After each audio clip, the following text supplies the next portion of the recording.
Hey guys, Leah here from Unbox and I'm in Jakarta, Indonesia for the Southeast Asian launch of Realme.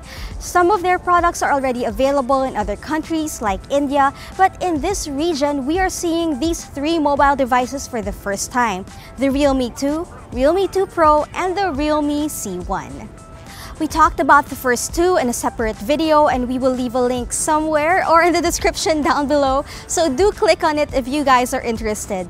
But for this video, we will be focusing on the Realme C1. The Realme C1 runs on a Qualcomm Snapdragon 450 and it's paired with 2GB of RAM and 16GB of internal storage. Now, I know that's not a lot, but don't worry, it's expandable to up to 256GB via micro SD. For the cameras, it has a 5-megapixel selfie cam with an aperture of f2.2 and dual rear shooters with a main camera at 13 megapixels, also with an aperture of f2.2 and a 2-megapixel depth sensor.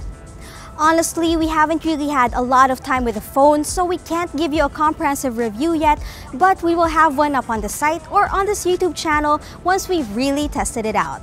That's it for now. If you like this video, give us a thumbs up, subscribe to this channel, and hit that notification bell. For the latest tech news and gadget reviews from the Philippines, head to unbox.ph and follow us on Facebook, YouTube, and Instagram. This is Leah. Bye!